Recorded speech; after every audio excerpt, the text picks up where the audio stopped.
they can do, the types of obedience that they can perform for you.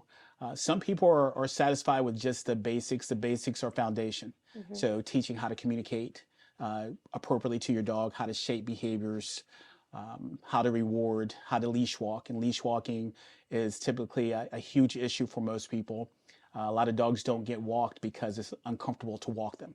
So I show them how, in our method of how we walk dogs, and we work with having a dog by your side in public areas, or if you're walking through a community with a short but relaxed leash, and we teach the dog to be neutral to the stimuluses that are around. And so that's the foundation work. Some people with the foundation work, they end up either taking class basic again to reinforce stuff, or they move on to the intermediate, the next level. And so the next level of training is we start to anchor those skills into a more, I would say, solid form of obedience, meaning that we teach sit, how to hold a sit, how to hold it down in the basic, but then we work under distraction in the intermediate class. And you're not directly with your dog. So you might be across the room and your dog's holding a sit. I'm bouncing a ball. So we work on those skills.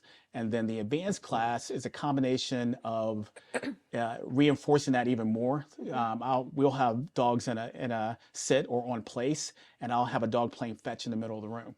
And those dogs don't break, and they learn not to. And then we teach other tricks, just fun things for the people to do. I have a obstacle course, canine obstacle course, and that's on my property. And the people that are in the advanced class can participate in a once a month class that I have there. But they have to be in advance to do that in a group setting. But so I provide that. And I'm a teacher. I'm a former teacher. I was a school teacher. I taught for 32 years. Okay, so you've got that educational background. Yeah, yes, I do. And I love teaching. I love educating. And that's the premise of my business, is to educate. There are some trainers that they just prefer working with the dogs, and that's totally fine. But I like to educate people so that they know exactly what to do. So, or at least have an idea of what to do in terms of working with their dog. And then the third phase I do is board and train, and that's where the dogs come to me. So they stay? They stay at my house, and it could be for a variety of reasons. It could be that there's a behavioral issue that I'm working with, and or there could be that people don't want to do the classes and they just wanted their dog to learn obedience.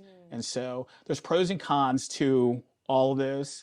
Like everything. Yeah, just like everything. I think the group classes are probably the best because it becomes a workshop for the people that are there to learn how to manage your dog. And I teach my class as though I'm coaching a sport, and each owner is my player. So I'm trying to make them proficient in being able to work with their dog. Yeah. So, and a lot of people, were you in the military? I said, no, I wasn't in the military. I was a school teacher. So, that vibe. but yeah, those are the three phases. And then you had asked something else as a part of that question. Yes. The name of your business.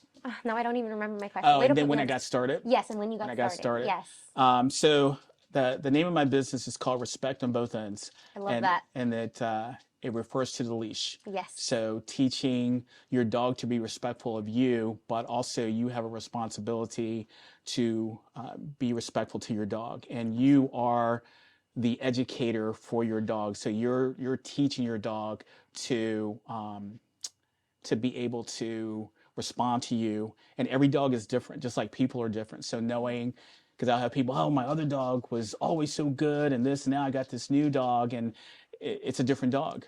And a lot of times people just don't remember, because they'll have a dog that they've had for 12, 13 years, and they remember the last part of having that dog and how good that dog was, but they forget when that dog was a puppy that was probably the same way that the dog that you have now. So, but yeah, it's just teaching. The name of that is just a matter of respect and being able to set boundaries with your dog. And some people they struggle with being able to set boundaries with their dog. I oftentimes do see that. Yeah, it is. And when you get exposed on that, it's like, whoa, yeah, why am I not setting boundaries here?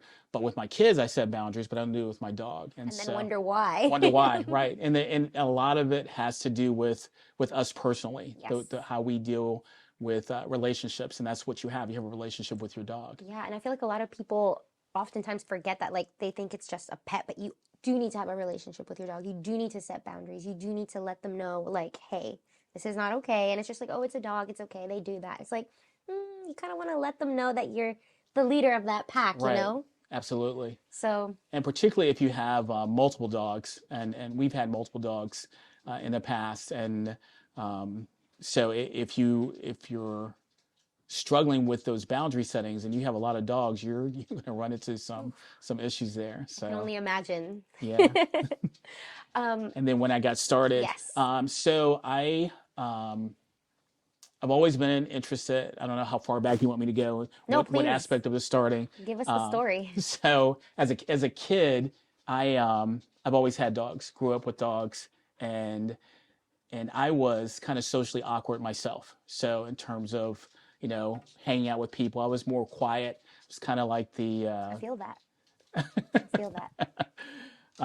But I could entertain myself well, but I love dogs. So I had a dog when I was younger. We started off with a German Shepherd, and actually I brought some pictures in. I don't know if you want me to Yeah, show bring the them pictures. out. Let's see. What's And the name of this German Shepherd? so this particular one that I had growing up, he was more of a family dog, and these pictures aren't that great. I just kind of printed them off real That's quick. okay. But so this is a picture of me. I think I'm like 6 years old. Look at your little jacket. And I got hair, but this is actually a German Shepherd. It's just blurred.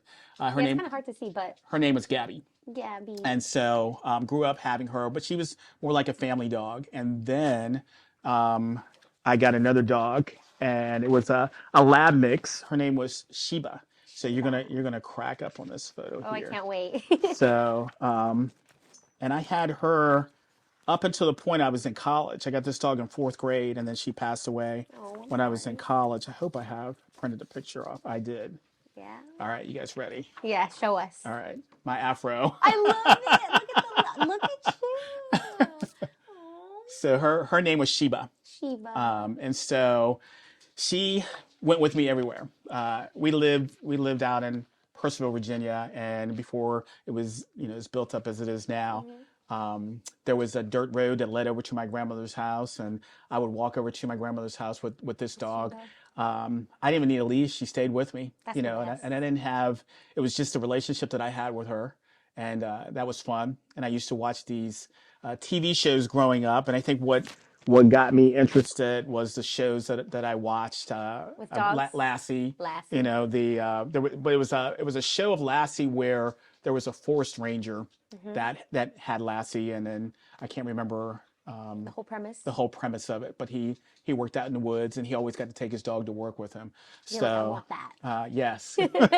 I saw your little list of dog movies. I was like, where's Old Yeller? I don't see Old Yeller. Did you watch that movie? I did. Old Yeller was sad. It was sad. It's just like a dog's purpose. Yes. And that I'll get into that one later. That's my. but yeah. So all these shows, and there was an old movie that was called The Doberman Gang that they trained these dogs to rob a bank, and I was so fascinated with the training. And then there was a show called Run Joe Run that this guy was searching for his German Shepherd, and he had a Jeep. So I said, when I grow up, I'm going to have a Jeep, and I'm going to have a German Shepherd. So Oh, snap. Pull up the receipts. this is me in my younger days as well. Oh my gosh. So Jeep and German Shepherd. You look so cool. I mean, you look so cool right now, but like, oh my gosh, the Jeep, the German Shepherd. Yeah. Okay. So that's the progression of the interest I got into, and then I got into a dog sport back in 2006. And what was that sport? It's the original name of it was Schutzen, Schutz. right? And Sounds then German? it's German, protection dog. Protecting dog. So, and it's a sport that does 3 phases: protection, obedience, and tracking. And they used to practice this over at Northern Virginia Community College. Oh, wow. And I would go by on Saturdays because that's when they would do it, and I would watch a little bit. I thought, man, I'd like to get interested in this. Didn't know how, and I finally got connected with some people, and then I got a dog to participate in that sport. It takes a very high drive type of dog to be able to perform that. And then I did that for years. I competed. I titled 2 dogs. One dog I took to nationals and competed. Holy And moly. so, but it's very intense. It's everything is very precise. And everything that I learned there, and I learned a lot of things, good things and bad things. You know, you work with certain trainers, and some of their concepts you end up going, yeah, it's not what I want to do. And then some trainers, you see the completion of how they communicate with their dog, and their dog receives that. And so I latched onto different things. So I learned quite a bit working there. And then I wanted to start training on my own. And so just so that I could do the training, I went and got a certification online for that. And I started working at the Dog Day Afternoon in Leesburg, and I started teaching classes for them.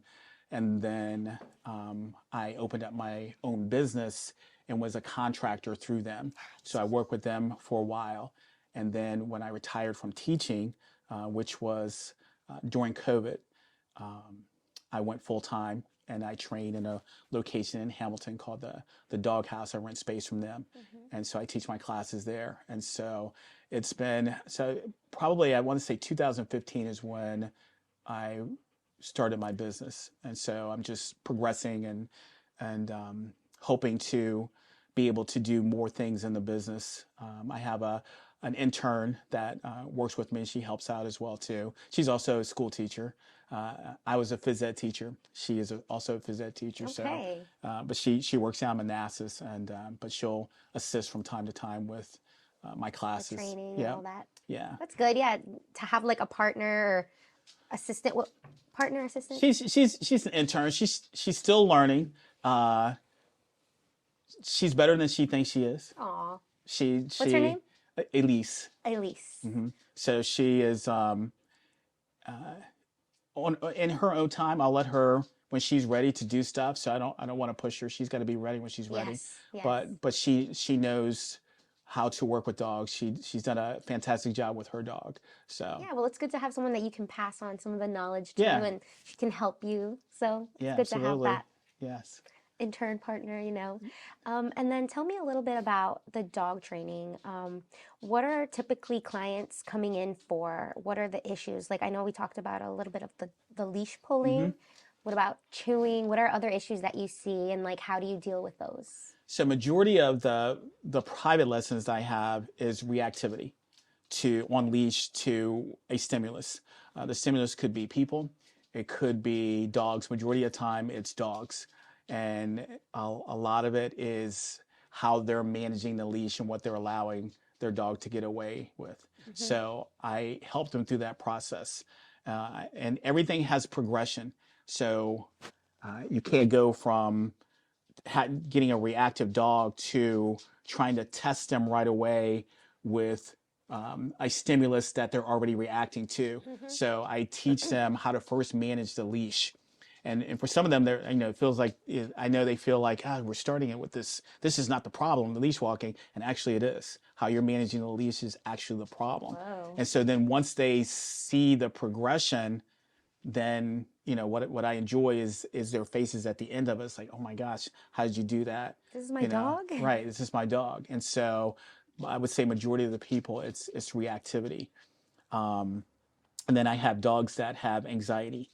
So anxiety is probably my favorite behavioral thing to work with. So being able to help dogs through, I worked with a dog in a board and train situation that was kept with a bunch of other dogs in a basement, and there was no human interaction. They were throwing food. So when the dog was rescued, there was waste that they were walking in, and they were just supplying Nightmare. food. So the dog was rescued, but was totally afraid of people. Got along with other dogs because it lived with other dogs that were down there. So I worked with this dog for about 4 weeks, and at the completion of it, I was able to walk the dog in.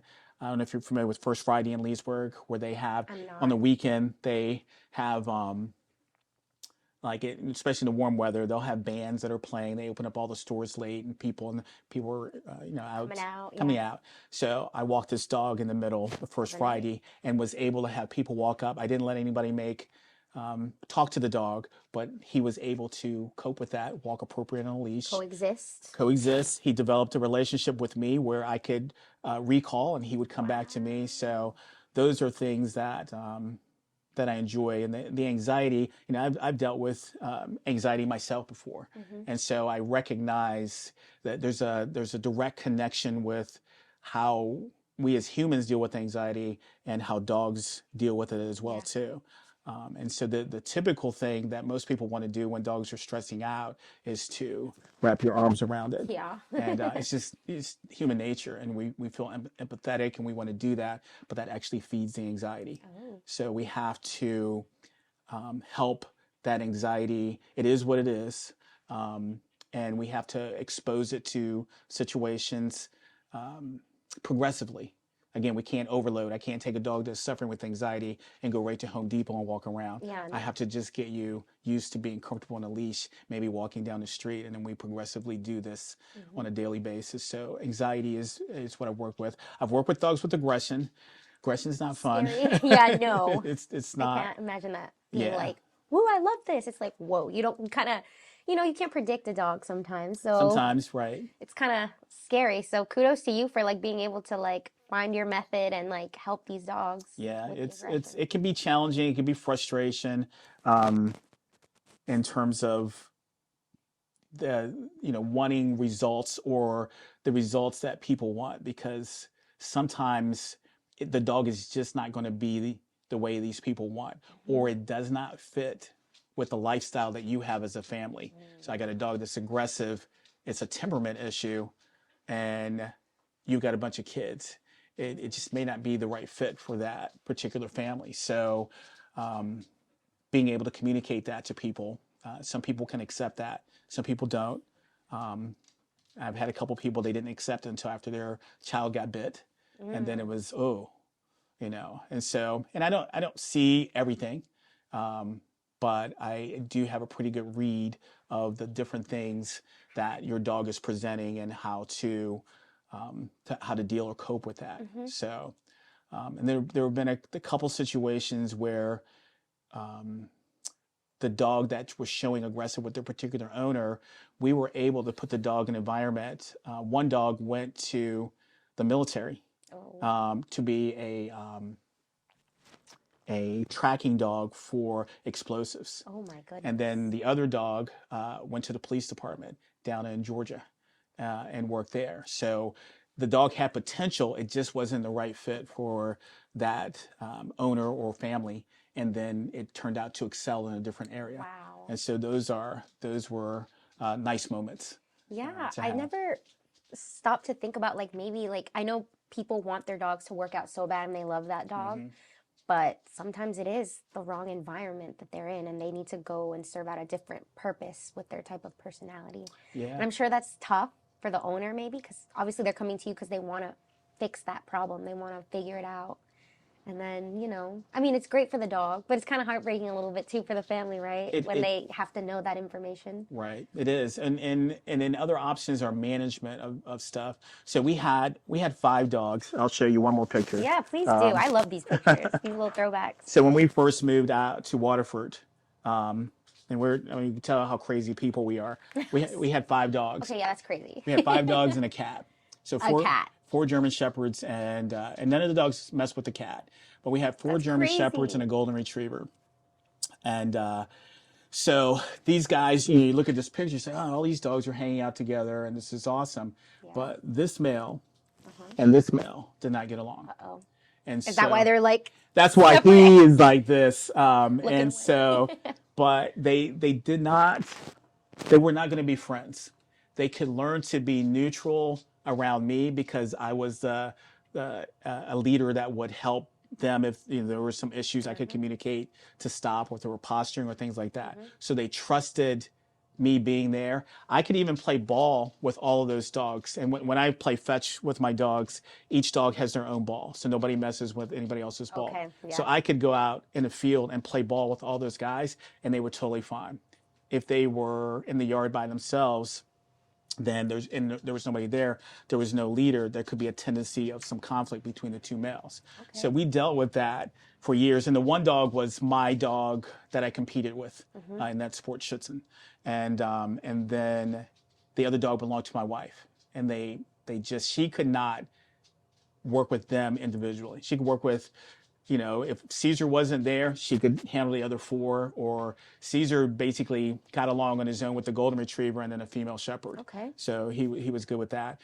It was difficult years What do you because we think had to manage each that. one? Manage where, we could have 2 dogs out and 2 dogs in or 3 dogs. And we had to manage how we did that if they were just going to hang out in their yard, or if we had a sitter. Generally, if we had a sitter, I was gone away on a tournament with Caesar, so there was no issue with that. What do you think was why these two particular ones didn't get along? Personalities. The one dog, his name was Ovi, and we initially adopted him for my mother-in-law, but he was too much. And he was a very anxious, nervous dog, and Caesar did not like that energy. So he would try to correct it.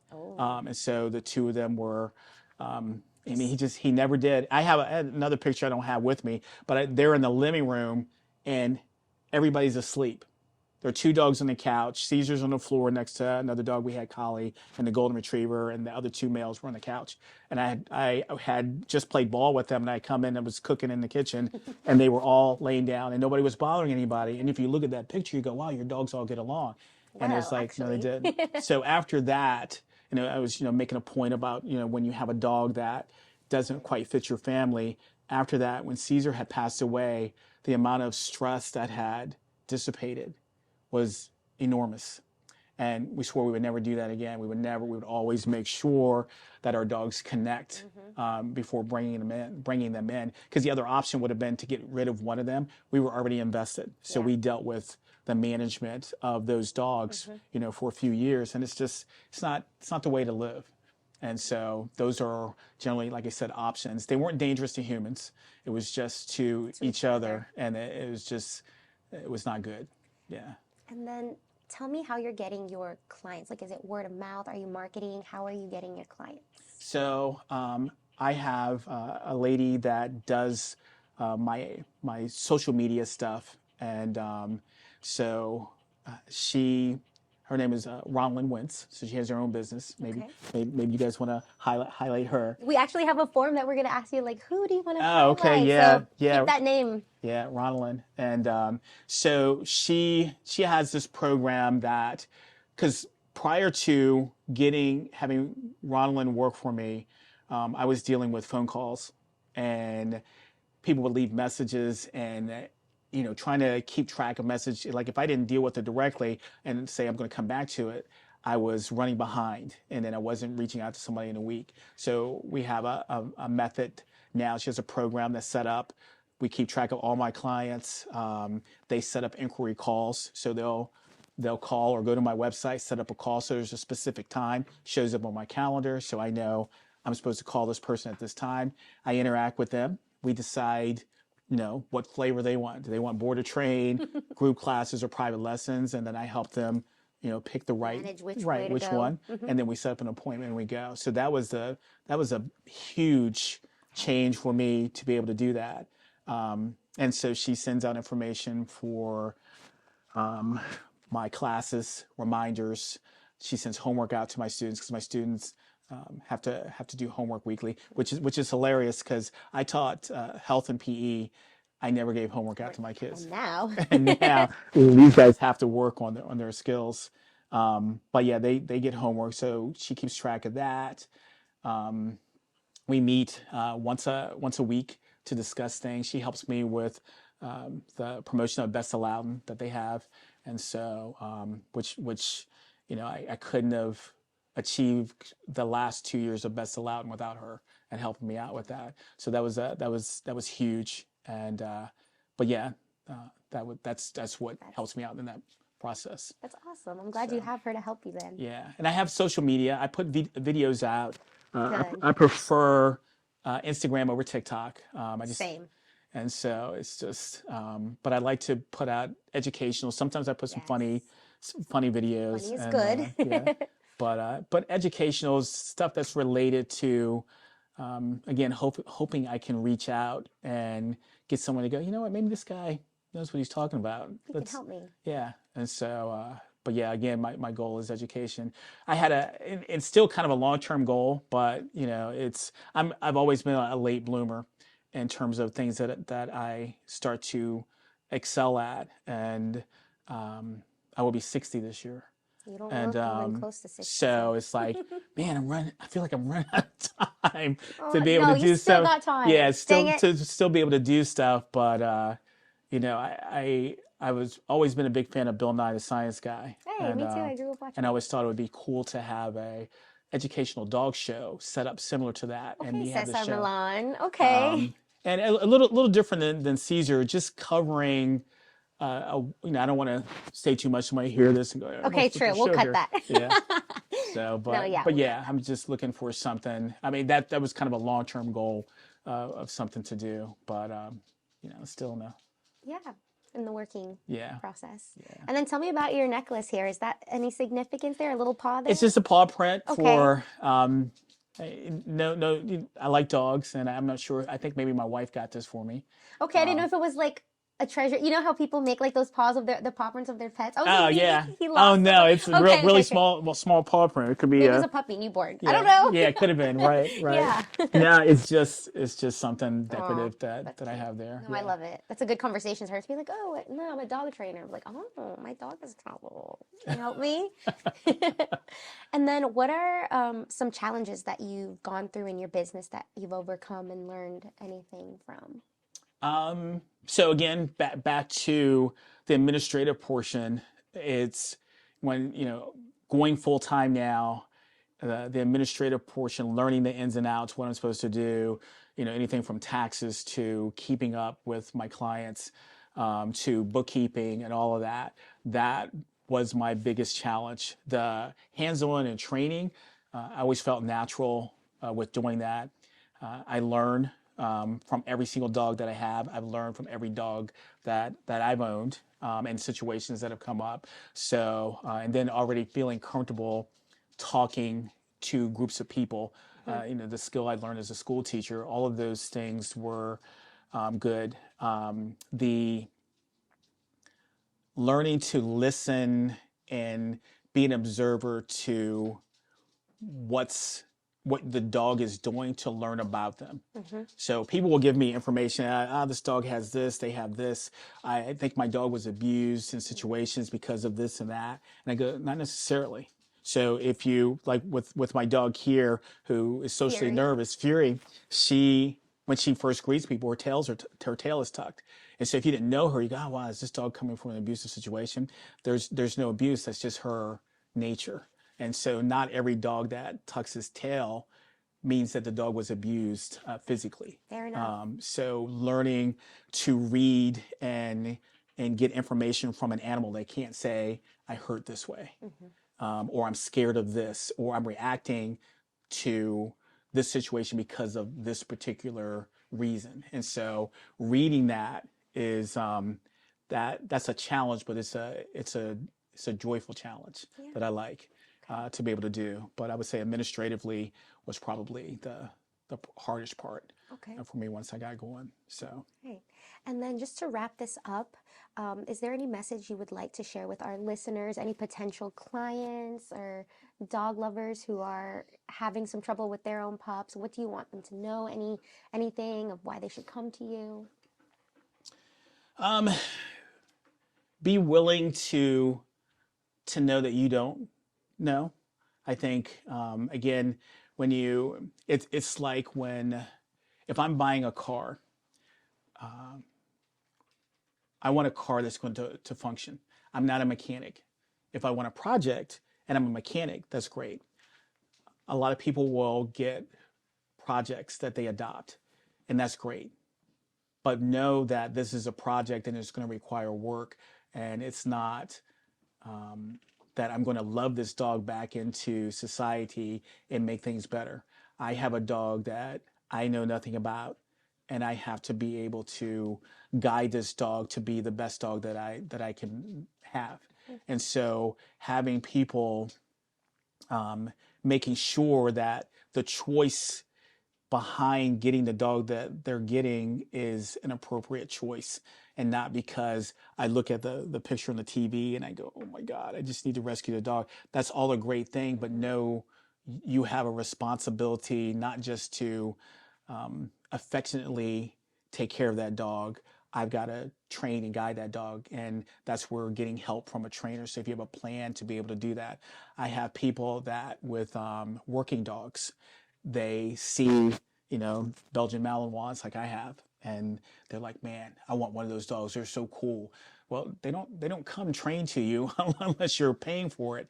And if you're not used to a high energy, pushy dog, and you have no, reference of ever working with a dog like that, you've got to do your research and you've got to seek help. So trainers, whether you want to come to me or not, seek a qualified trainer that you can work with, preferably me, but someone that's going to teach you how to communicate appropriately, how to shape behaviors, how to give you recommendations, and sometimes a lot of it just getting the information before you get that dog helps out with picking a particular dog. When I picked her half brother, they have the same mother, and he'll be 3 coming up in March or May, and I saw the litter. There were a litter of 5 males.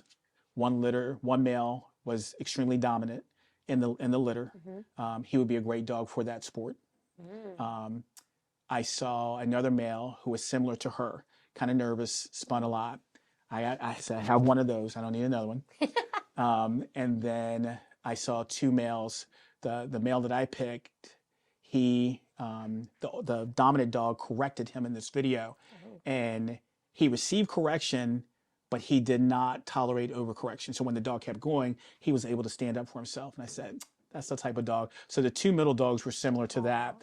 And then when I went out to see them, he would not stop following me. So my wife said, yeah, that's the one you're going to get. Exactly. And so, I love how you need that intuition too, like following your gut, like that's the one. Yeah. So, but being able to see, I had skill enough to be able to see what I wanted and the education behind that. So I would just stress to people to make appropriate choices. Listen to your heart, but you got to listen to your head too. Is this the right dog? And then get professional help to help take you through. So, all right. Well, thank you so much for coming in. Thanks for having me.